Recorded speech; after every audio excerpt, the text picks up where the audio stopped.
आप मुसलमानों की कुरीतियां, कमजोरियां, खराबियां आपको काहे को दर्द हो रहा है? आप आरएसएस की खराबियों का मुताला करें। इस्लाम को कौन बोला आपसे? हमने तो नहीं कहा कि सगी मां का पेशाब नहीं पिया जा सकता, तो जानवर का क्यों पीते हो? हम तो नहीं बोले।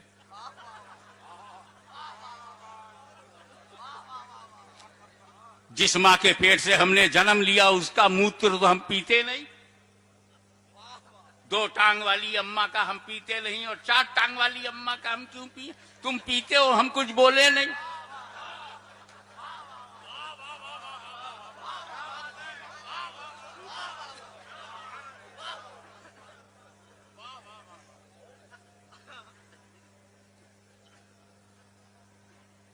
हम दूसरे मजहब पर उंगली नहीं उठाते, इस यकीन के साथ कि तुम भी हमारे मजहब पर उंगली ना उठाओ। और कारण यह है कि हमारा दीन तुम्हारे लिए नहीं है, हमारा दीन हमारे लिए, तुम्हारा तुम्हारे लिए। हाउ मच फ्लेक्सिबल, कितना लचकदार हमारा मजहब है। तुमको भी जीने का हक देता है और जीने की बात करता है। तुम अपने मजहब पे कायम रहो, हम अपने मजहब पे कायम रहें। तुम सनातन पसंद करते हो, सनातन हो जाओ। तुम आर्या समाज पसंद करते हो, आर्या हो जाओ। सिख पसंद करते हो, सिख हो जाओ। अपने को कोई प्रॉब्लम नहीं, जो चाहो खाओ।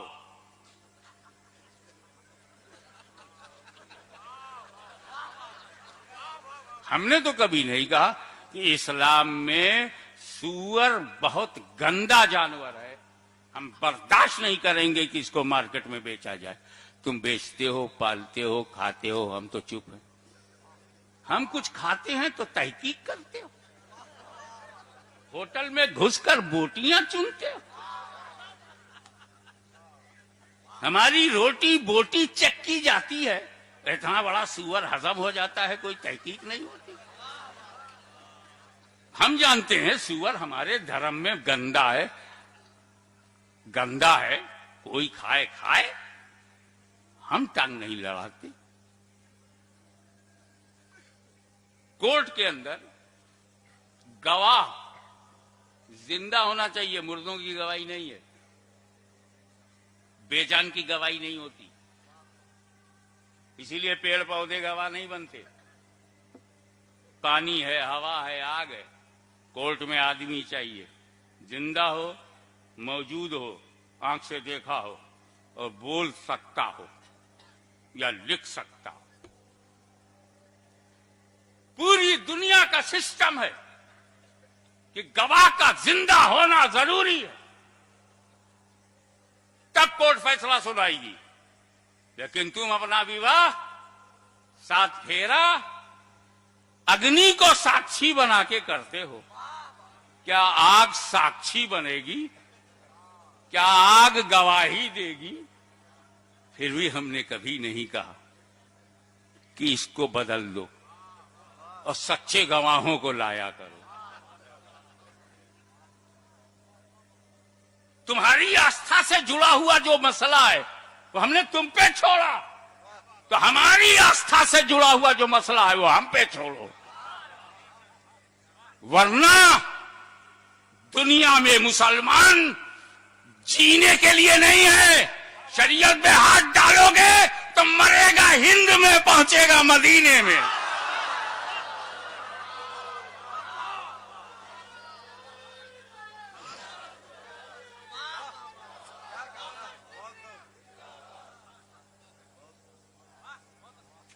एक तरफ तुम ये कहते हो मुस्लिम पर्सनल लॉ, ये मुसलमानों का पर्सनल लॉ है, जाती लॉ है, उनका अपना है, तब काहे को टांग लड़ाते हो? इसी मुल्क में हिंदू पर्सनल लॉ है, उस पर क्यों नहीं बहस करते? लॉ कमीशन से क्यों नहीं उनके बारे में बातें जाती? हिंदुओं बताओ, तुम्हारी औरतों के साथ जो अत्याचार हो रहा है वो हिंदू पर्सनल लॉ में कैसे परिवर्तन लाया जाए? सब खैरियत है। रही बात औरतों की, तो मोदी सरकार कान खोल करके सुन ले, ये सुन्नी मुसलमान फितना फैलाने वाले मर्दों के आगे नहीं झुका।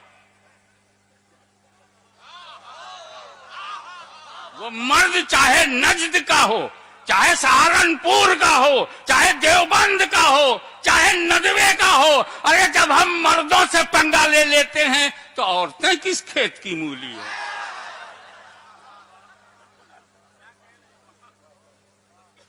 चलो औरतों ही पे डाल दो।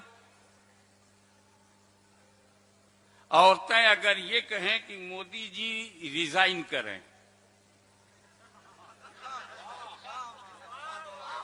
तो क्या औरतों की राय मान ली जाएगी?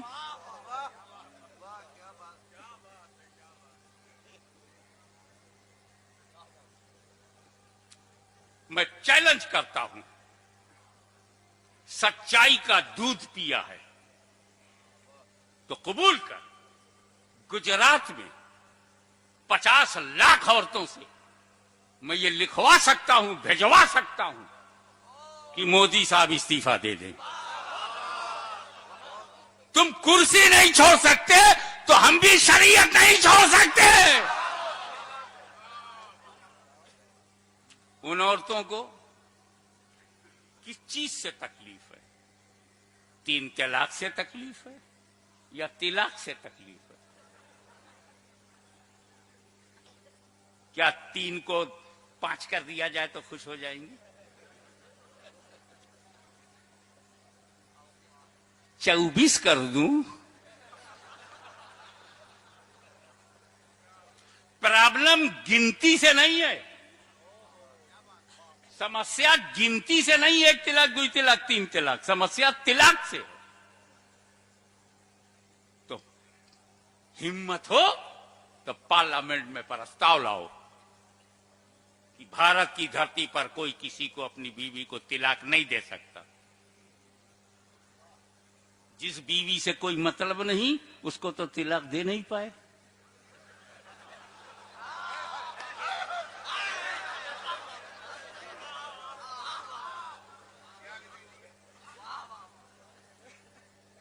जहां आपने पति धर्म नहीं अपनाया उसे तो आप तिलाक दे नहीं पाए।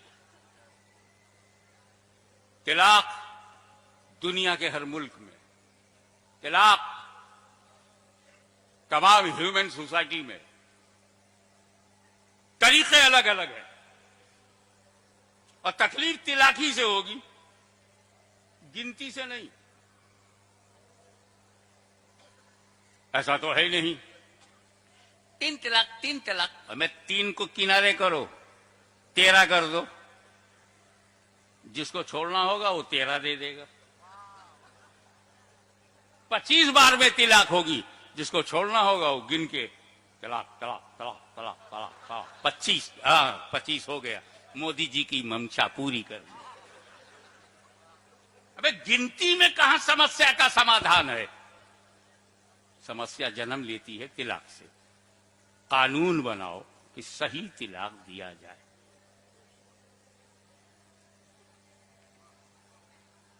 अब आप कहते हैं, देखिए हर मर्द को एक रिवॉल्वर है उसके हाथ में, उसमें 3 गोलियां हैं।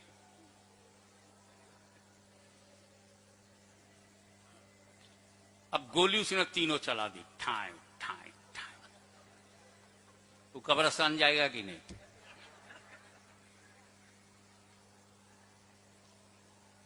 तो तिलाक एक गोली है,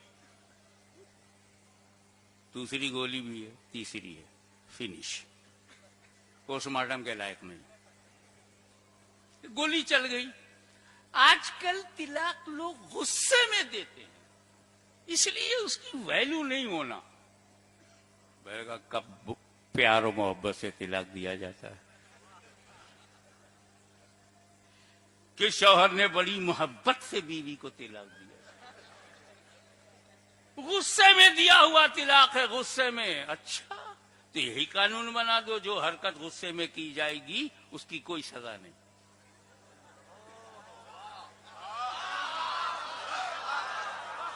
यही कानून बना दो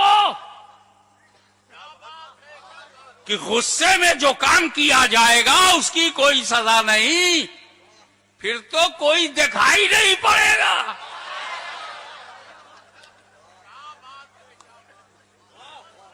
जब हमको पुलिस पकड़ेगी तुमने 5 आदमियों को मार दिया, हाँ क्यों मारा? गुस्से में मारा।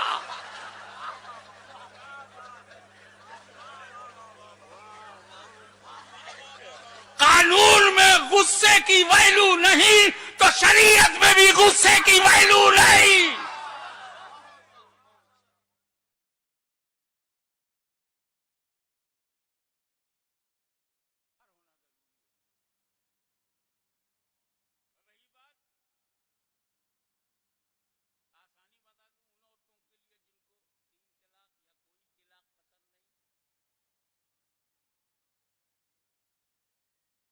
इस्लाम का दरवाजा खुला है, बाहर जाओ। इस्लाम उन औरतों से भी कहता है कि अगर शरीयत से तुम एडजस्ट नहीं हो रही हो तो बाहर जाके किसी और से एडजस्ट हो जाओ। कहां जबरदस्ती हमारे यहां? किसने इन औरतों से कहा है कि तुम उसी शरीयत को मानो? कुरान को मानेंगे और हदीस को मानेंगे और बाकी खबीस को मानेंगे। अरे भाई, इजमाए उम्मत, कानून बनाने के जितने तरीके पार्लियामेंट में हैं, पार्लियामेंट उसके बाहर नहीं जा सकती। तो इस्लामी शरीयत बनाने के जितने धरातल हैं, कानून हैं, पिलर हैं, शरीयत वाले उससे बाहर नहीं जा सकते। 4 बुनियादें हैं शरीयत की, कुरान है, हदीस है, इजमा है, कयासे मुज्तहिद है। और औरतों को अगर ये चारों तरीके पसंद नहीं है तो किसने तुम्हें इस्लाम में बांध के रखा? तस्लीमा नसीम की तरह तुम भी आउट हो जाओ। फिर ऐसे मर्द से शादी करो जो तिलाक देता भी रहे तो हो ही ना। अगर इस्लाम में हमारी माँ बहनों को रहना है तो पूरा इस्लाम अपनाना होगा। और अगर इस्लाम का कानून पसंद नहीं है तो इस्लाम जबरदस्ती नहीं करता। ला इकराहा फिद्दीन, नो प्रेशर इन रिलीजियन। और साफ बोलता है तुम्हारा दीन तुम्हारे लिए है, हमारा दीन हमारे लिए। तो इन औरतों को बांधता कौन है जो मुस्लिम पसरल्ला माने? जाओ, आउट हो जाओ। Civil code, common civil code, ये वो बहस है जो सिविल कोड अभी टेबल पर है ही नहीं। न पार्लियामेंट में कॉमन सिविल कोड आया, न कमेटी के सुपुर्द हुआ, और एक हंगामा, common civil code, common civil code बना के देख। गवर्नमेंट को चैलेंज है कि हिम्मत है तो कॉमन सिविल कोड बना के दिखाओ।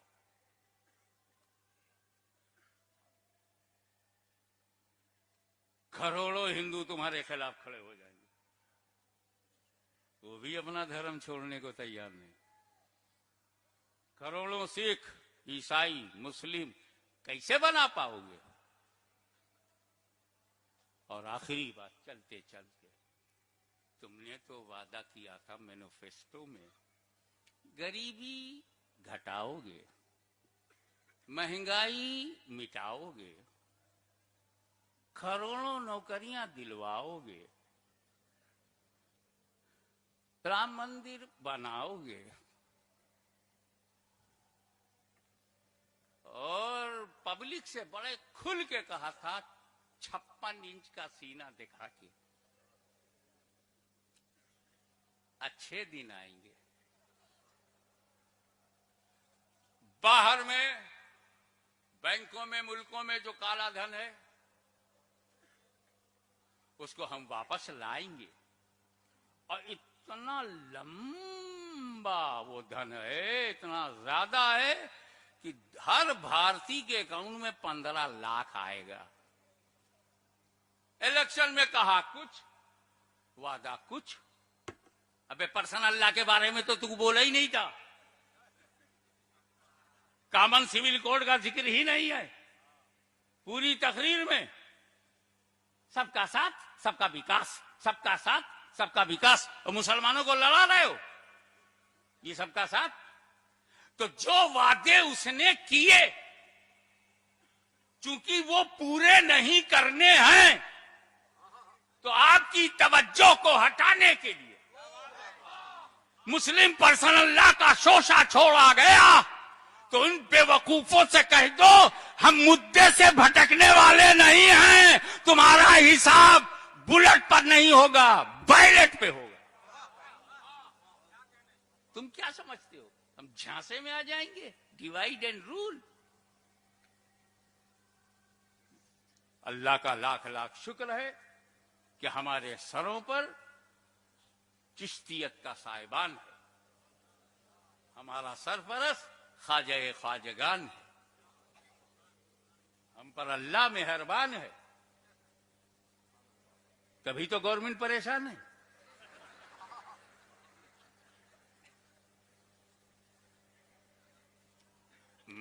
मगर हम चुप तो नहीं रहेंगे और मैं बधाई देता हूं साहिब सज्जादा को। इन्होंने एक ऐसा सिस्टम बनाया है, वो WWW करके आगे कुछ है,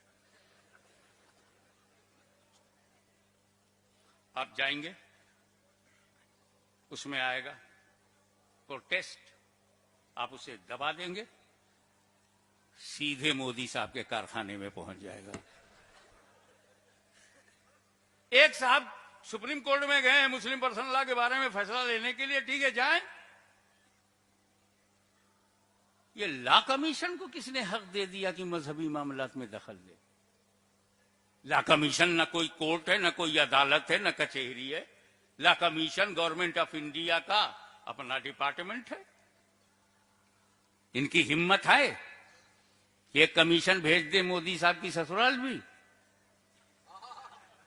कि रिपोर्ट दो इन्होंने अपनी बीवी के साथ क्या रवैया रखा। Please don't interfere in Islamic law, because Islamic law is not personal and not made by Muslim. It is divine law and given by Rasulullah sallallahu alaihi wasallam. अल्लाह का कानून है, अल्लाह के रसूल ने दिया है, साहबा अहले बैत ने फैलाया है, मुज्तहिदीन ने बचाया है, सिलसिले चिश्त अहले बहिश्त ने आपको बताया। तो आइए कदम से कदम मिलाकर साहिब सज्जादा की इस तहरीक में आप शामिल हों। डरे नहीं, मुस्लिम पर्सनल लॉ तब तक नहीं मिटेगा जब तक भारत में मुस्लिम जिंदा है। और उनके भरोसे मत रहना जो अपना ईमान ना बचा सके, वो लॉ क्या बचाएंगे? जो अपना दीन धर्म ना बचा सके वो कैसे मुस्लिम पर्सनल लॉ को बचा सकेंगे? ये सब हो सकता है उनके मोहरे हों। तुम ऐसा चिल्लाओ, तुम ऐसा चिल्लाओ, और तो तुम इधर से बोलो, मर्दो तुम इधर से बोलो, लेकिन सवाद आजम जिंदा है, मखदूम का दरबार जिंदा है, सिलसिले कादिरिया, चिश्तिया, सरवर्दिया, नक्शबंदिया का फैजान जिंदा है, हमारा ईमान जिंदा है। इसलिए मुस्लिम पर्सनल लॉ से घबराने के बजाय इतने एहतजाज भेज दो कि अगर किसी का अंतिम संस्कार करना पड़े तो लकड़ी की जरूरत ना हो, पेपर काफी हो जाए। वाखिर दावाना अनिल हम्दुलिल्लाह।